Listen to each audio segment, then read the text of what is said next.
যদি তারা অথরাইজভাবে আসেন, যদি তাদের সেন্ট্রাল গভর্নমেন্ট ভিসা দেন, তাহলে তারা এসে চিকিৎসা করাতেই পারেন। কেউ এসেছেন অথরাইজভাবে এবং তিনি চিকিৎসা পাননি, এরকম কোনো রিপোর্ট আমাদের কাছে, এরকম কোনো খবর আমার কাছে অন্তত নেই। আমিও হসপিটালের সাথে রেগুলার যোগাযোগ আছে, এরকম কোনো নেই। যদি তারা অথরাইজভাবে আসেন, যদি তাদের সেন্ট্রাল গভর্নমেন্ট ভিসা দেন, তাহলে তারা এসে চিকিৎসা করাতেই পারেন।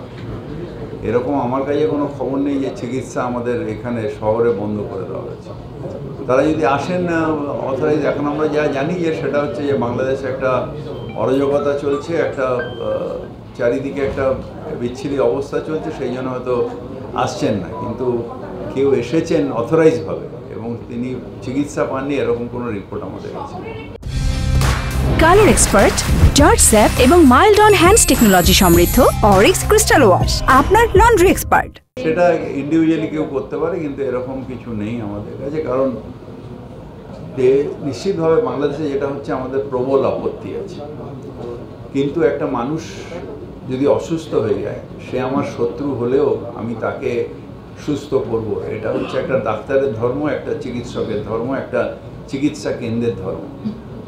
সুতরাং সেখানে আমাদের মানবিকতায় হবে না। আমার যে ধরুন, আমাকে একটা লোক খুন করতে এসছে, তাকেও যদি চিকিৎসার দরকার, তাকে চিকিৎসা দিতে হবে না, এটা ঠিক না, এটা মানবিকতার পরিপন্থী নয়।